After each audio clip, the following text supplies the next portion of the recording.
ഭിന്നശേഷിക്കാർക്കും രക്ഷിതാക്കൾക്കും കരുത്തു പകർന്ന് ജനപ്രതിനിധികളും നാട്ടുകാരും അണിനിരന്ന കാരശ്ശേരി ഓടുന്നു റാലി പുതുമയാർന്ന ബോധവൽക്കരണ പരിപാടിയായി. കേരള ഡിസേബിലിറ്റി ഫെസ്റ്റിവലിനോടനുബന്ധിച്ചാണ് പരിപാടി സംഘടിപ്പിച്ചത്. കാരശ്ശേരി ഗ്രാമപഞ്ചായത്ത് പ്രസിഡന്റ് ജി അബ്ദുൽ അക്ബർ ഉദ്ഘാടനം ചെയ്തു. ഭിന്നശേഷിക്കാർക്കും രക്ഷിതാക്കൾക്കും കരുത്തു പകർന്ന് ജനപ്രതിനിധികളും നാട്ടുകാരും അണിനിരന്ന കാരശ്ശേരി ഓടുന്നു എന്ന പേരുള്ള റാലി പുതുമയാർന്ന ബോധവൽക്കരണ പരിപാടിയായി മാറി.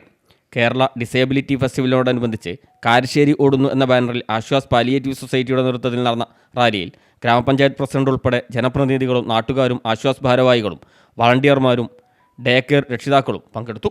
ഭിന്നശേഷിക്കാർ മാറ്റി നിർത്തേണ്ടവരല്ല, ചേർത്തു നിർത്തേണ്ടവരാണെന്ന സന്ദേശം നൽകിയ റാലിയിൽ തങ്ങളുടെ പ്രശ്നങ്ങളും ആവശ്യങ്ങളും ഉയർത്തിക്കാട്ടിയുള്ള പ്ലക്കാർഡുകളും ബലൂണുകളുമായി ഭിന്നശേഷിക്കാരും അണിനിരന്നു.